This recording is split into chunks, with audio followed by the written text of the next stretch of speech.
You're welcome on Black Hot Fire Network. Good evening. It's Africa Maria yet again today. Of course, I'm so always grateful to have you guys and also to be live on Black Hot Fire Network. Mm. Today, we are going to have a discussion about Thomas Shankara. Um, I call him the Lion of Africa. Everyone calls him their own way they find fit. Thomas Shankara was and is still a great man because his legacy lives on and he still lives in the hearts of very, very many Africans, more especially those Africans who love Africa. Now, a lot of people have discussed about Thomas Shankara. And everyone has their own story when it comes to him because these stories are given by different people who existed at that time. And of course, those who loved him. Yeah, others may feel like it's kind of boring, but it would just not be right for us not to discuss about such an important man in the history of Africa because actually we are experiencing what we're experiencing today because we lack the Thomas Shankara'S in Africa. We lack Thomas Shankara'S kind in Africa. And how I wish a lot of people had access to watch BLACKHOT Fire Network actually. Probably many people would have an idea of who Thomas Shankara was. Thomas Shankara became a president when he was only 33 years. Now we are seeing old people, 60, 70, 80 years, behaving childishly. They even don't know what governance is. They cannot, they have failed their country. But Thomas Shankaran was only 33 years when he became president of Burkina Faso, a country he named by himself. Of course, Burkina Faso means the land of the upright men and the incorruptible men. That's what Burkina Faso means. The land of upright and incorruptible men. Meaning, this name Burkina Faso itself sends a signal to whoever thinks they are going to corrupt the minds of the Burkina Faso people. Now, from the beginning, you can see this man. First of all, Thomas Shankara was a prime minister. He became a prime minister in November 9th, 1982 to August 4th, 1983. He was, of course, a soldier. He was a trained soldier. At that time, soldiers, people were training young boys into the army. He was a trained soldier, but because of his spirit and the love he had for his nation, for his country, and Africa at large, the president in power at that time, Philippe, of course, Jim Philippe Baptiste, was the president at that time.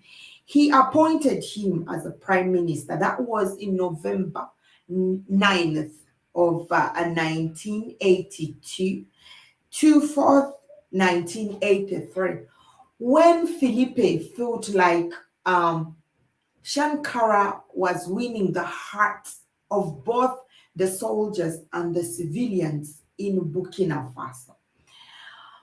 When he saw the love that people showed to Thomas Shankara threatened the current president, of course, Felipe, and he ordered for the arrest of Thomas Shankara, and he was detained along with those few people he felt that they were pro Shankara. Those few people in the government he felt like loved Shankara a lot. So he had to arrest them and detain them. Now, among the few people who, of course, were always on the side of Shankara was his great friend, Captain Belize. Now, this was a friend of Thomas Shankara. They used to move together throughout the entire city of Ouagadougou. Of course, Ouagadougou is the capital city of Burkina Faso. So, you know, he was arrested, and of course, at that time, they expected to find him with his friend, um, with whom we shall learn as we continue this very story. But his friend escaped. Okay, his friend escaped, and they arrested him with a few people that they felt were very close and were always listening. I mean, responding to his command. Now, Thomas Shankara was someone that everyone loved. He was very charismatic.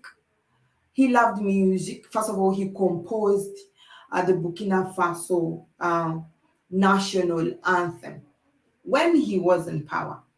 Okay, he composed that. If you listen to the Burkina Faso national anthem, you can hear that this anthem is full of patriotism, is full of positive energy and love for Africa and Burkina Faso, for those who know this song. Now, after they arrested Thomas Shankara, and a lot of people came out and demonstrated because of the love they had for him. Of course, they had to release him, but again, he was re-arrested and put on house arrest. And that's when we had a coup of soldiers, a coup of soldiers who came alongside his very, very good friend who fought and against the current leadership at that time and made Thomas Shankara a president. But ironically, in 3 years, Thomas Shankara was assassinated by the very person who put him into power. Now, if you look at this, you will realize that Thomas Shankara's friend, Blaise Compaoré, of course, who has been a president of Burkina Faso till 2022, when he was also overthrown, knew that Thomas Shankara was loved by the people. He knew that this man was loved by the soldiers. He was loved by the people. So he was just using Thomas Shankara to pave a way for himself all along, actually. But little did he know that his friend, who is fighting alongside him, is going to betray him. Now, there is only one survivor who survived during that assassination. He was called Toure, Holauna Toure. Holauna Toure was among the people who were supposed to be killed the day Thomas Shankara was murdered. But I think he was left to be alive to tell us the story of how Thomas Shankara was assassinated. Thank you very much for those who have just joined us on BLACKHOT Fire Network. Now, Thomas Shankara was someone that was loved. He began his administration in 1983 in Burkina Faso. At the time of his leadership, Thomas Shankara suspended expensive purchases from the ministers and government officials. All those expensive cars they were using, he rather ordered that they should use, cheaper cars.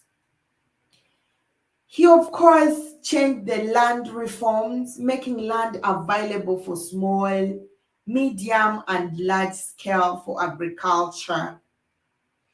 And he made food sufficient, and he made it possible for food, you know, sufficiency and the possibilities of export from Burkina Faso. At that time, we know Burkina Faso was a small country that was surrounded by other countries. It was this country that fed on other countries. But in the times of Thomas Sankara, we saw him do a great deal. Thomas Sankara actually never borrowed money. He never accepted any aid from any Muzungu. But he made, actually, he should be an example. Because at that time, Burkina Faso wasn't all that rich. It did not have what it has right now. But Thomas Sankara did not borrow any money from foreign countries. He did not use any aid from foreign countries. Thomas Sankara made all the provisions in his country by the taxes and the income within his territory, which a lot of countries have failed. Yet, Africans have had access to different resources, but they are still borrowing and borrowing and borrowing and borrowing. If Thomas Sankara was able to make it possible for Burkina Faso within the shortest time he was in power, why have these other presidents who have lasted in power failed to achieve what Thomas Sankara achieved within a duration of shortest 1, 2, 3, 4 years in power? Thomas Sankara made education free for all Burkina Fasans. He improved the health system. He built 5,354 pharmacies and medical outreaches in the villages of Burkina Faso. Thomas was loved and appreciated. He was very close to his people. It was not, forget all these people we have in power who don't really care about what is happening. All they know to do is their spares. I'm a VIP. You cannot access me. If you cannot even reach the president, you cannot even write to the president's office. You cannot talk to the president, not even his prime minister, not anybody. Yet you are not doing anything for your people. All you know is your position as a president. All you know is, walking around with different toilets in your cars and whatever it is. Because you're simply a president. Thomas Sankara was not that. As they gave Thomas Sankara an excellent leader award, and they called him, to address the United Nations Assembly and many international gatherings, little did he know they were cooking something for him. Thomas Sankara was sounding in every corner of Africa. The young, the youth, the old, the illiterate and the literate heard of him, heard of his love that every president at that time wanted to be the Thomas Sankara of his country. That every citizen of every given country in Africa demanded their president to behave or to lead just like Thomas Sankara. Now, this became a threat to the Mzungu because they could fail. They felt like their control over Africa was failing because of Thomas Sankara. Thomas Sankara was projected in and outside Africa. every citizen of every given African country was demanding to have a Thomas Sankara in their country, which of course was also a threat to these other people who were in power at that time. Now, on October 15th, 1987, Thomas Sankara had scheduled a meeting with his ministers and few other persons in the president's office. Thomas Sankara was seated in the meeting with the ministers and in attendance. A few minutes, ministers in a meeting, like he had asked them to come. And among the people he had ordered to come in this meeting was one of his friends. Of course, I told you, Thomas Shankara'S friend, the one who overtook leadership after Thomas Shankara'S disappearance, because, of course, at that time it was made like Thomas disappeared. At that time it was made like Shankara just disappeared from a blue. So his friend came out. Of course, he was his friend, working with him. Maria Shankara, Thomas Shankara's wife, of course, knew, he was his friend. They were eating together, going out together. Shankara's father knew this was his friend. If you recall, as I was beginning to tell you the story, this is the very man who fought for Thomas Sankara to be in power. So everyone knew, everyone respected Thomas Sankara and his friends. They felt like the deeds of Thomas Sankara were also the deeds of his friend. So, of course, everyone at that time thought probably Thomas Sankara disappeared. What has happened? We're not seeing the president. We don't know where our president is. But like I told you, one man survived. Probably he was made to survive for him to tell us the story and what happened to Thomas Sankara. Now, as he called and scheduled for a meeting on October 15th, 1987, with his friend, of course, he was supposed to be in that meeting. Thomas Sankara was seated with the ministers in attendance. A few minutes in the meeting, the presidential office was surrounded by armed soldiers.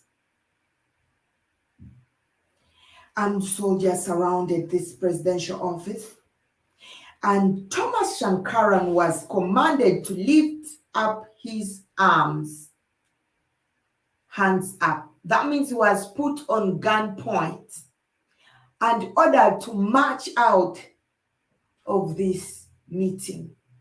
He lifted his hands up, and as he was marching out, he was shot from the back. He was shot from the back and killed on spot in a most brutal and painful manner for such a man who loved his country. I guess we have had a lot of beautiful memories. We have had a lot of people who have actually struggled for Africa dying like chicken. We have not seen people who have fought for the existence of Africa die like the true heroes they're supposed to die. I guess maybe this created something in the mind of the I want to be Africa's president. Like, after all, I may die like a chicken, because Thomas Sankara died in a brutal. What is this? Yeah, you give him food. Both. I'm sorry for that. So Thomas Sankara was killed. After they killed Thomas Sankara, they did not stop at that. They entered in the room and they killed 12 other persons who were in the president's meeting. Thomas Sankara's body was quickly buried because, of course, this was planned. they buried his body in unmarked grave, and of course buried these other bodies of the people they also murdered. And Maria Shankara, Thomas Shankara'S wife, flee. That was, he flee even after knowing that his husband is no more. He was so scared that he was going to be killed. Now, Thomas Shankara'S friends overtook the leadership. Dwight Davidson, thank you for coming through. His fake friend took a murder bribe from the West and returned the country to colonialism. Exactly. Thank you so much for that great comment. Exactly. He took the bribe. Thomas Shankara was called. He was called in different meetings. The West pretended like they liked him. They were trying to camouflage and pretend that they liked Thomas Shankara. Little did the people know these people were cooking something with his friend. Of course, we have seen a lot of these, true leaders of Africa being killed by the betrayal of their own closest friend. We have seen this happen with the Renjema, who supposedly was supposed to be the king, not the king, the president of Rwanda, and was shot from the back by Kagame. Of course, Renjema fought for the peace of the Rwandese. Renjema believed in one Rwanda. Renjema believed in one Africa. He was shot, in the back by Paul Kagame, who is the current president of Rwanda. And the same thing has happened with Thomas Sankara. All these great leaders are dying, in a very shameful manner.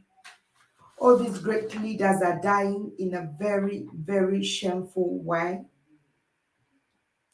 Blaise Compaoré, the president of Burkina Faso, of course, who betrayed Thomas Sankara, became the president since then until 2022. He led, of course, he led Burkina Faso for 27 years until he was overthrown in 2014, by a popular protest.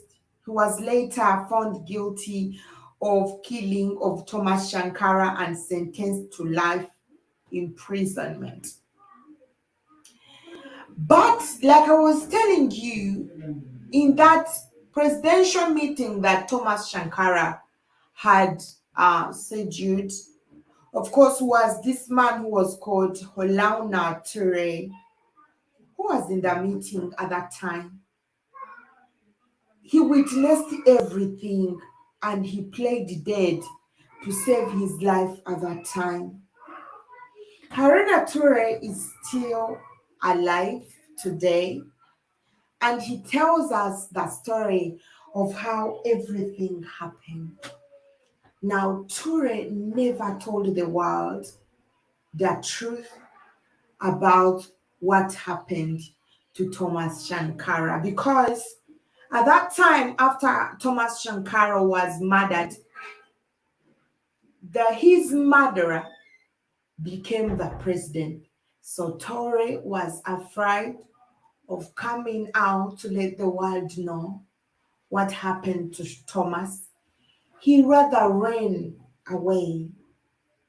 He ran away and flee Burkina Faso.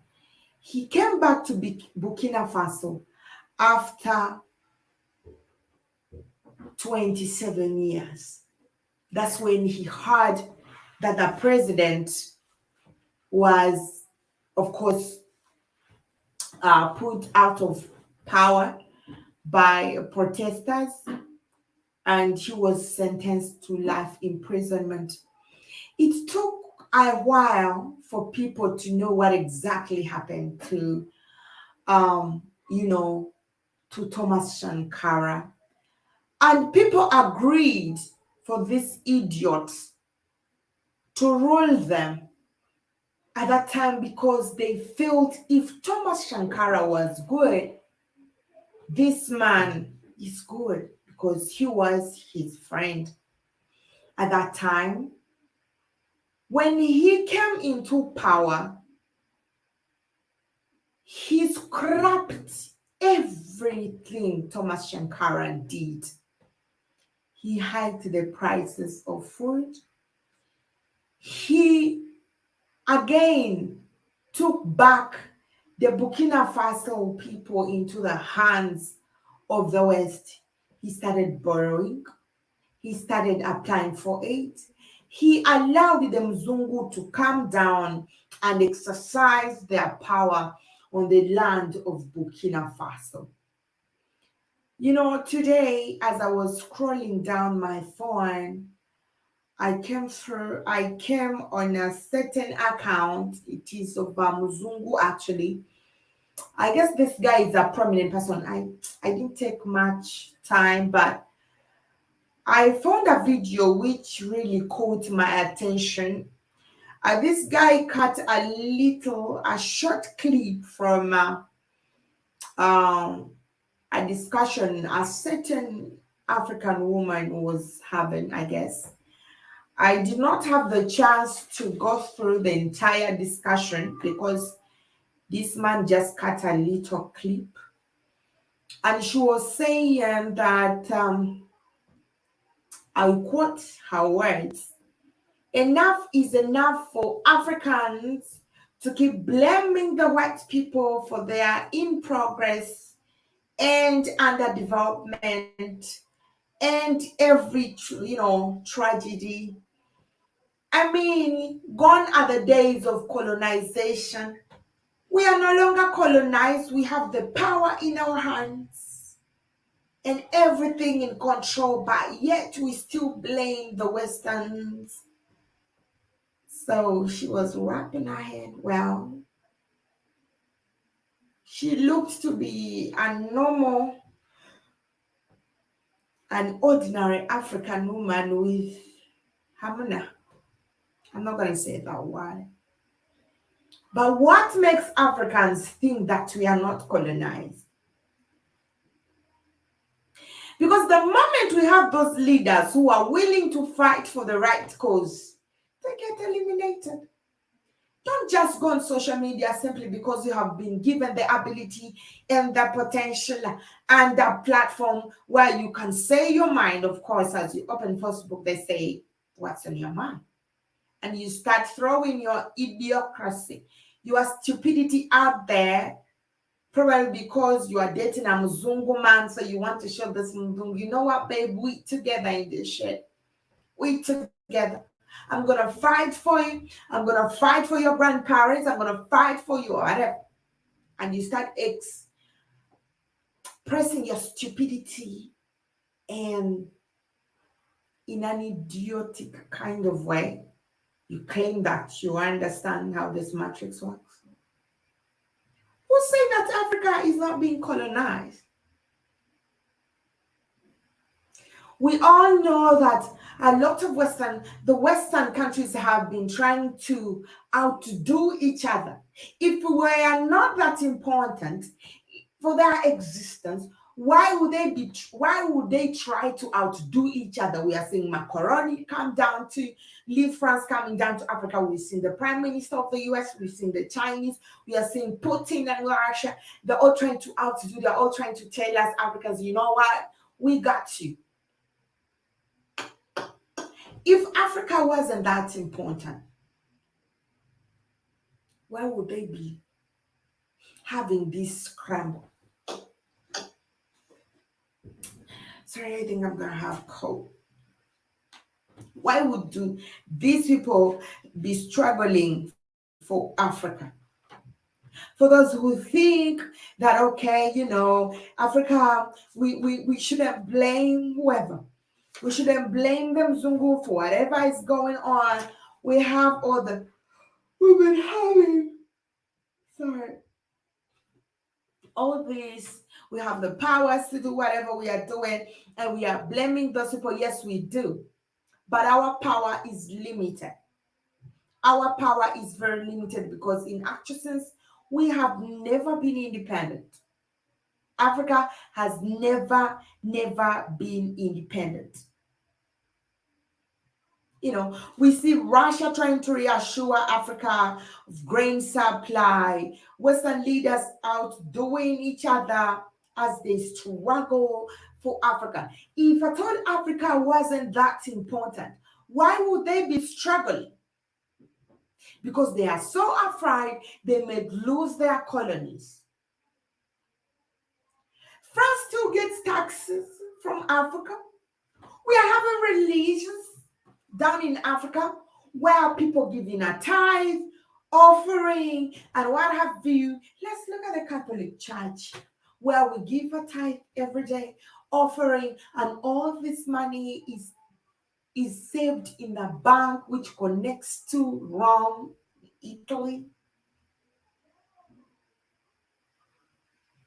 How about the gold that is in Rome? Jesus' image is made out of gold. Virgin Mary's image is made out of gold. All these other, the crosses are made out of gold. Everything that church is made out of gold. Where does that gold come from? And how do they get that gold? So she comes around and tells us, stop talking about the West people. They're not the reason why you're poor. How about the wars that we have in Africa? Who engineers this? Who engineers the diseases? Who engineers the sicknesses? Who engineers it? Why is it that Africa is the center of attraction for wild depopulation? Why is it the center of attraction for GM oils? Why is Africa the center of attraction for, everything? If at all she feels like, because of course, if we get the perfect leaders who are standing with our people, these people will not be able to control us.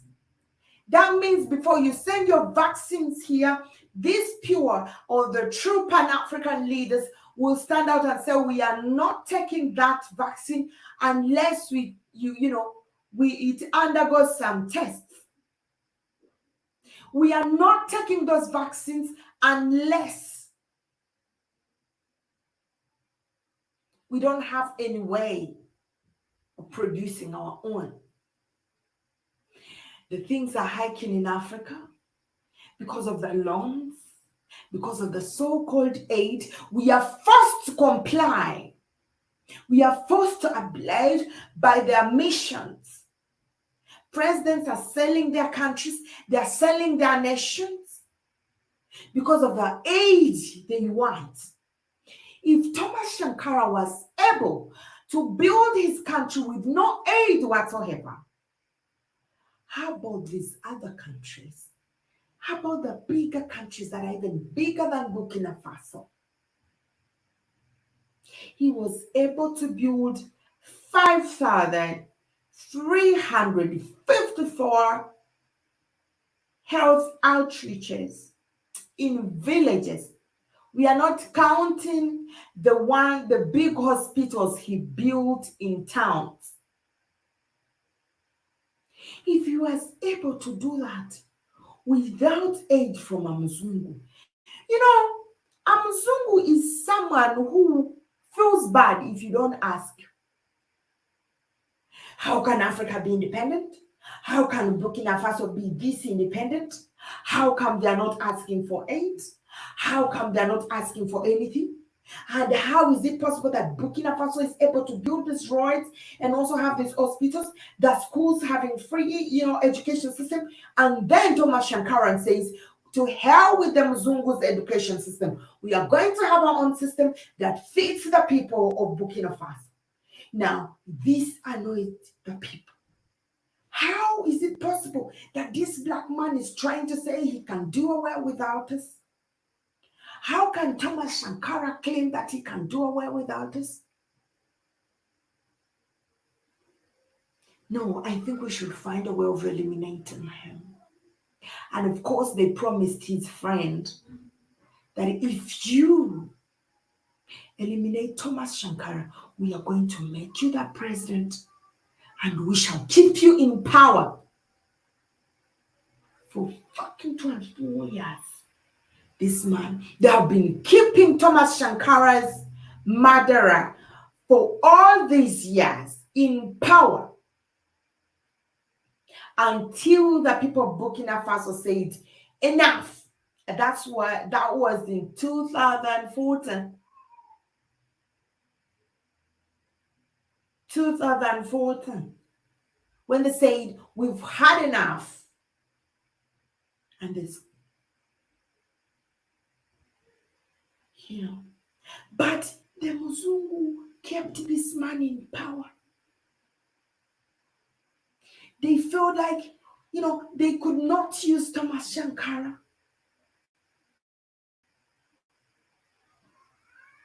So Thomas Sankara was claiming, that's what they say, because he exercised the true meaning of independence.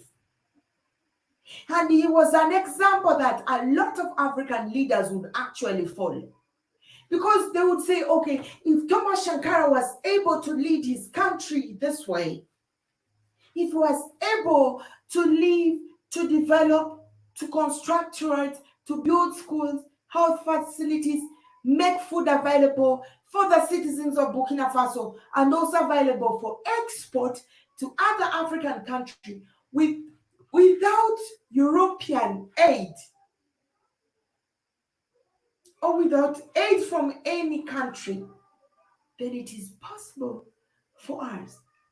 So the colonizers felt he was a threat. He was a threat to the colonizers. The examples that he laid in Africa was the example that would, was going to affect a lot of African leaders positively, that they would also want, because most of the African leaders never experienced independence. They felt like, until today, most of them do not realize that Africa can stand on its own. But Thomas Sankara gave them that example, that if I'm able to construct roads and also build hospitals and build these schools and, do away with the Western education, introduce the African education system that is going to feed the Burkina Faso people, every African country can do this. And he was advocating for a lot of African countries to stand as one and embrace their own culture in education and in every way of life. So the Muzungu felt so threatened that if these other leaders see Burkina Faso progressing this way, then everyone is going to break away from us. Because Mzungu keeps his aid, there is no way you would want to call for his aid if he does not keep you in poverty. If he sees your economy is trying to raise, boom, he dumps some sicknesses, and then from nowhere, you start looking from every corner. Now, what is this?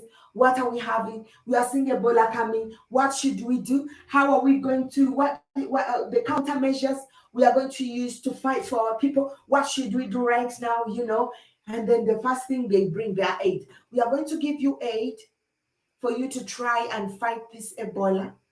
We are going to give you some medicine, We have some professionals within 30 minutes. They already have professionals who have identified the vaccines that are going to fight these sicknesses, because they're the ones, of course, who make these sicknesses.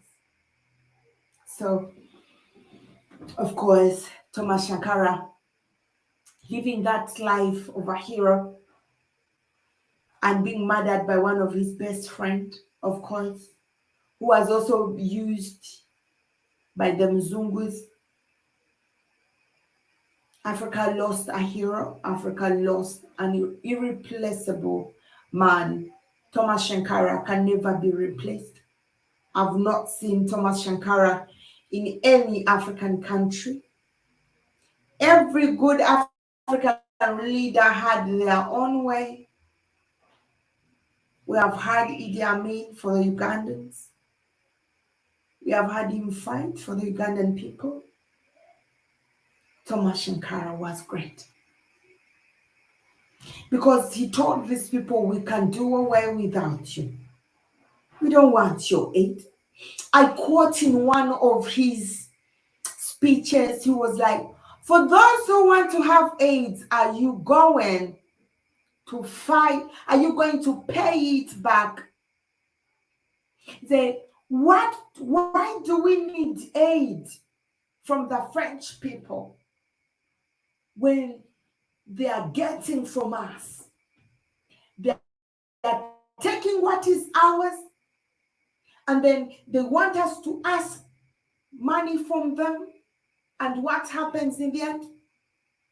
We shall keep on giving and giving and giving. Those were Thomas Shankara's words. I quote him asking his people. And by the way, for Thomas Shankara, there is no video or image of someone mimicking him. It is the real Thomas Shankara, and the words that are in those Thomas Shankara's videos are his original words. I quote him saying, we are the Burkina Faso people. We have to fight for Burkina Faso. Nobody else is going to do that for us. We as Burkina Faso leaders, we should know that Burkina Faso is us. Those are great words. They may sound very easy. They may sound very simple, sorry, but they are very strong words. Because unless you take your country to be part of you, you will not cater for your people. But if I feel, Maria, I'm defined by Africa, that means I'll make it possible for Africa to be great because Africa is me. That was Thomas Shankara. We've had a lot of great leaders come in Africa. We've had a lot of people coming in Africa. We talk about Idi Amin. We talk about actually the great ones are counted. But Thomas Shankara was a man of his own. As young as 33 years, he became a president. He died when he was 37. If a 33 years old young man, a youth, can transform Burkina Faso from ignorance, poverty, drought, famine, lack of food, ailments, to such a shining country within 4 years, a 33-year-old young man. How about these old people we have had live for such a long time with their big experience and their CVs, the experience they have had in this life, behaving like stupid people, behaving like they got no brains to understand. Grandfathers in power, selfishly, greedily, not thinking about the future of the country they are leading. In 33, Thomas Shankara lives a challenge in Africa, and I don't think if he will ever be challenged. Lando Winterheim Maria, I'll be in here for a brief moment. I'm taking a break from operation to listen to a show. Thank you so much, Lando. Thank you so much for coming through. Today's discussion is about Thomas Shankara. At the beginning of this show, I narrated a story of Thomas Shankara from the existence how he became the prime minister of Burkina Faso and later became a president after Philippe at that time felt like he was a threat to his governance and, of course, ordered his arrest, and of which later people protested because they loved him and again released him, but again he ordered for his house arrest. And then we see his friend coming in and try to, of course, fight for Thomas Shankara'S freedom and then put him into power. Ironically, this is the very friend who again murdered Thomas Shankara. Now, today's story was about an eyewitness who was around when everything was happening. Of course, that was Haruna Ture, who was in that meeting where Thomas Shankara was shot behind after being ordered to leave the meeting by armed people. And in a very short time, Thomas Shankara, of course, was buried, and the people kept on asking where the president was. But Thomas Shankara's friend, of course, came into power, and the people thought, since this was Thomas's closest friend, I think he's going to lead us well. But little did they know this man was a backup of the Western people and the French people, of course, to give back Burkina Faso to the hands of the Muzungu. So Thomas Shankara was murdered at 37 years. And like I was saying, he was a great leader. I don't know if Africa will have another leader. So young, so vibrant, so charismatic, so loving, and a staunch Pan-Africanist who died for the people. Thomas Shankara loved his friend so much that he was a colonel and his friend was a colonel. So whatever rank he had, his friend had. Everything he did, his friend did. But somehow I feel like his friend just wanted to use Thomas because Thomas had ideas and he was loved by the soldiers, he was loved by the army, he was loved by the civilians, he was loved by the nation. So he knew if I try, if I try, they may not want me. But since people love Thomas, people listen to Shankara, if I use him to come into power, I will later murder him and I come. So that's why he kept that friendship. But I know all along he knew he would kill him. And of course, like the Western people promised him power. They promised him, if you murder Thomas, because who is Thomas? How can he claim independence? How can Burkina Faso achieve all this within this shortest time without us giving them aid? So he wants to break away from our rule.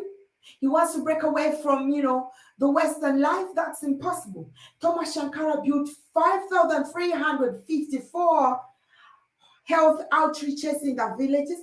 He constructed big hospitals all over the cities and the towns of Burkina Faso. He scrapped away this Western kind of, he scrapped away this Western kind of education system from Burkina Faso, introduced another education system that favored the Black people in Burkina Faso. Of course, the tax was fair. Burkina Faso had no food at that time. He made land possible and affordable for everyone who wants to carry out agriculture, for both consumption and export. Burkina Faso became a country of its own. As he designed Burkina Faso national anthem, he indeed made everything in the national anthem's verse come true to Burkina Faso and the people living in Burkina Faso at that time. Thomas Shankara can never be replaced. I know he can never be replaced. He's a man to remember. He's a great man that Africa will live to remember. Thomas Shankara. We have seen a lot of great people die in such a barbaric and shameful way. And in many cases, they have been betrayed by their closest people. We have seen the likes of Patrice Lumumba, who was also killed by one of his friends. Jambi, Jambo Maria, Jambo Jeromospiro, Habari. Hey, okay. Lando Thomas's mistake was made by trusting people too close to him. Most African leaders has made same mistake over and over again. Thomas Shankara, you know, in everyone, at least there is that person, with everything this guy was doing, it was very hard for you to think because, first of all, he's the one who fought for the freedom of Thomas Shankara.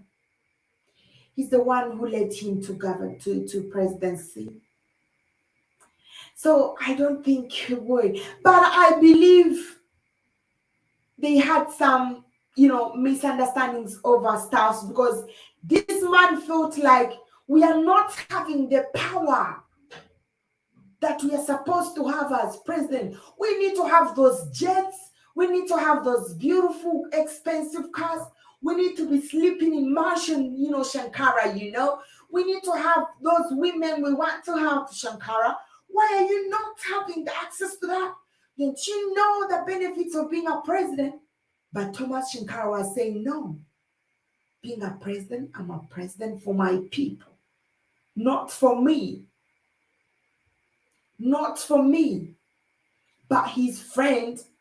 And as you can see, when he became a president of Burkina Faso, he really exercised what he wanted. He scrapped off everything that Thomas Shankara created, went into luxurious life, introduced those big cars, the jets, and everything, even did things out of his name like he wanted. He felt like Thomas Shankara is not supposed to be a leader because for him, being a leader was you having those expensive things, expensive trips, whatever, like these other leaders we are seeing. So, but Bazungu people always know. They always see and they know who is greedy among your friends. They always see. That's why I'm always saying these people know us more than we know ourselves.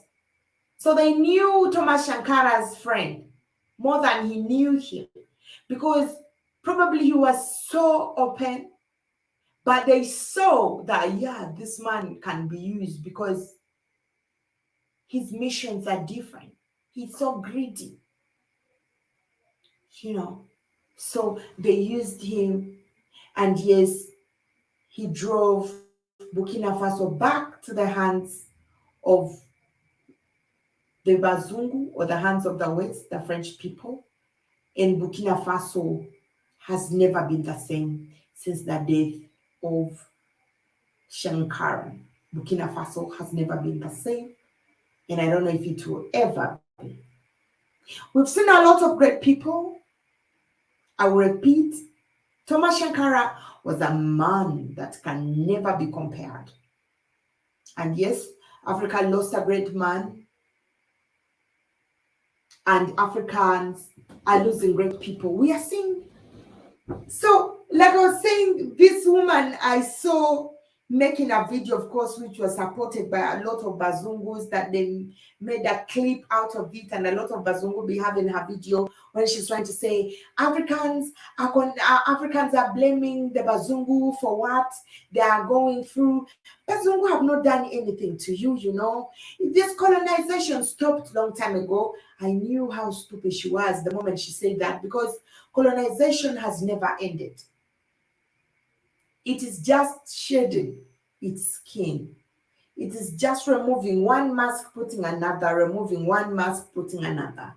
Colonization has never ended. Now we are having an indirect colonization through the so-called democracy bullshit that you're experiencing down here actually, and whoever they want is the one who comes in power. Whoever can be controlled with their remote is the one that comes into power. But stupid leaders, I don't know why people even think they're smart. Why do they even think they're intelligent to be talking shit like that? A grown-up woman, 45 years old, you just behaving like that and you're on camera trying to tell people, colonization ended long time ago. Now we are having, even these idiot puppets we are having, they're being controlled. And for those people who are in a real struggle for Africans, I'm finding it hard for them to become president because there is someone who is running this game. And unless Africans wake up to realize that there is somebody else who's controlling democracy, we shall never have change.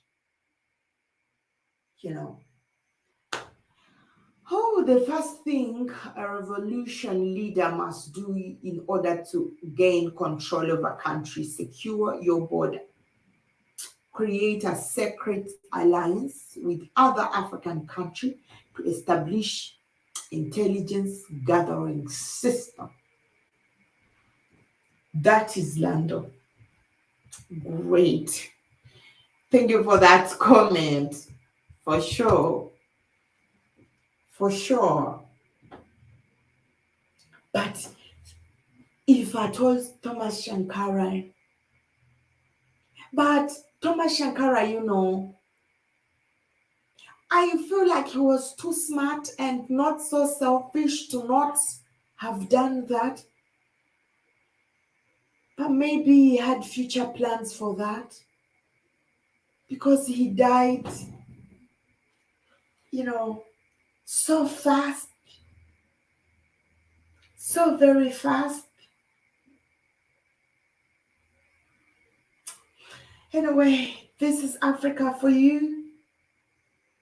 Whoever does good does not end good in Africa. This is one thing I've experienced with Magufuli.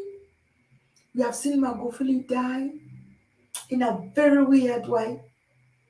Probably we shall be there to hear Magufuli's true story when we are old or when we are no more and our children. Somebody will come to tell the world the truth that happened to Magufuli. But we all know he was poisoned.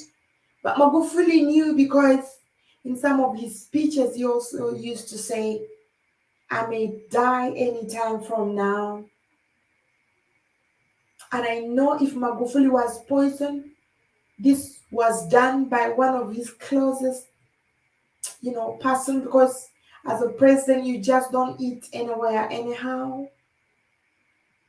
So, and this all betrayal from fellow Africans is very appalling. Because we are betraying our fellow people. Because you never know. Shankara'S wife had to flee with her daughters and left Burkina Faso at that time. And the so-called French people, of course, gave her an asylum, pretending like we don't know what happened. And I think even started, unknowingly, she said some stuff that even some of Thomas Shankara'S next and closest soldiers were continuously murdered until that one man, Ture, who survived that time,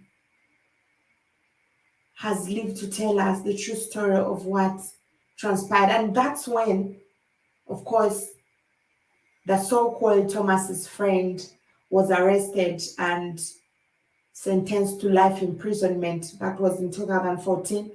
That's when this man came out to tell the world what exactly happened. But till then, everyone was scratching their head like, what happened to Thomas? We don't see our president. What happened?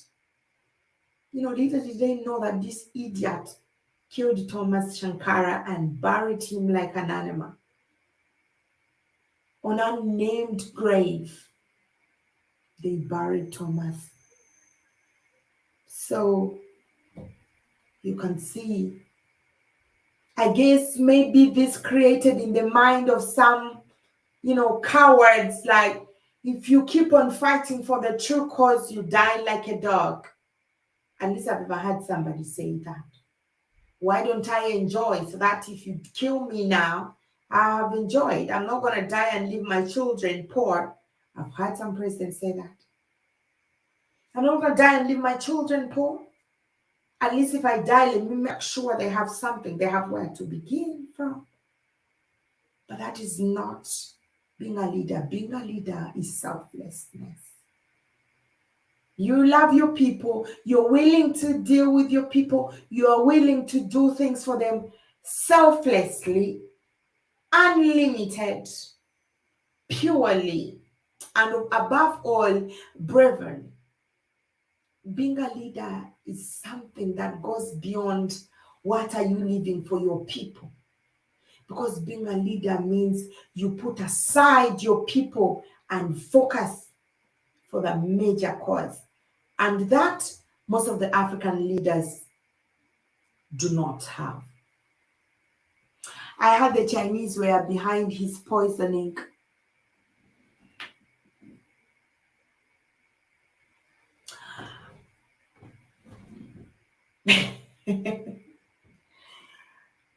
Really?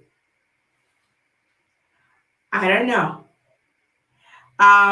Stalin lasted in power by purging anyone who slightly showed any disloyalty. Stalin lasted in power by purging anyone who slightly showed any disloyalty. Yeah, because Felipe, at that time when Thomas Sankara was prime minister, of course, of course, Thomas Sankara was a trained soldier.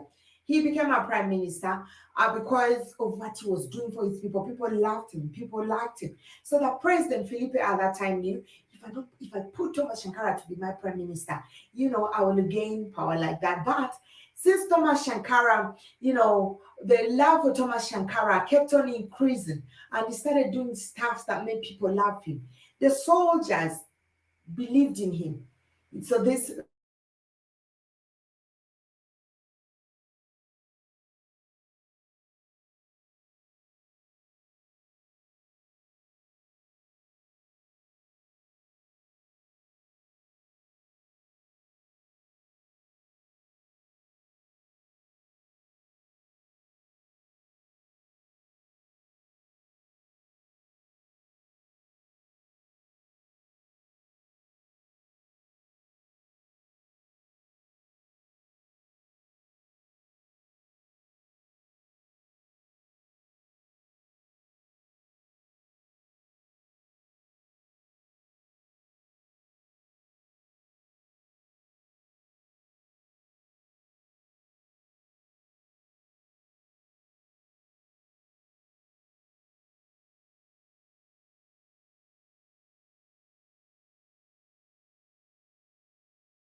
Sorry about that. Sorry about that. Oh, my Wi-Fi. Sorry. Sorry. Back to Dwight Davidson comment, like he had that Chinese were behind his poisoning. Um, a lot of people were behind Magufuli's poisoning actually, and Magufuli's poisoning. It was like. It's okay, Maria. No need to apologize. Okay, thank you. Magufuli's death, I think, was something that was planned for quite some time. If you remember, there is a time when the German people also wanted to have, their involvement in, of course, Tanzania, because of course, they colonized Tanzania at a certain time. So Magufuli rejected this. They are trying to bring offers and all that. So it is a long story, more especially when it comes to Magufuli. Yes, the Chinese may have had a part, and I believe that too. But I also believe that the German people were involved, and also the Western people, because Magufuli was so very much advocating for Africa, just like Thomas Shankara. He was advocating for Africa for the Africans, and also for us to work as African people to come out, to come up for different solutions. For different things that are affecting Africa. In Magufuli's discussion and summities with the other African leaders, you could hear him trying to advise African leaders to stop the aid from other countries, because it was like, if these people give you aid, they're like giving you a debt that and if you think you will continuously rely on other people's aid, that means you are being left vulnerable to fall prey for whatever they want to do to your country. So that was Magufuli's advocacy. And of course, Thomas Shankara had the same. So somehow Magufuli was very similar to Thomas Shankara, and they had very many, similar goals and accomplishments. So, guys, I think Kit is about to hit the studios, of course, with I guess Jabi. I don't know what they'll be discussing about, but like usual, they come after me. And I'm sorry for that short break.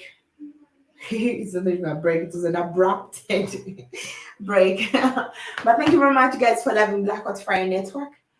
We lead and others follow. Here is where you find the facts about Africa and very interesting stories about Africa. It has been me, Africa Maria from Kampala, Uganda. I love you guys so much. Thank you very much, Jerome Mosquito, for coming through. Lando Winter, you are always here. Thank you so very much.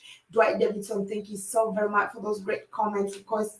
And being here on BLACKHOT Fire Network, I've not seen GB Jabba, I've not seen Kel Williams, I've not seen Robert Williams, I've not seen Caesar's Williams, I've not seen Kay Washington, I've not seen Wells, I've not seen Melanie, okay, I've not seen Anne Sangenwine, I've not seen all of you guys. For those who always love watching my shows and of course participating, I've missed you guys, and I hope I catch you tomorrow same time with a different topic.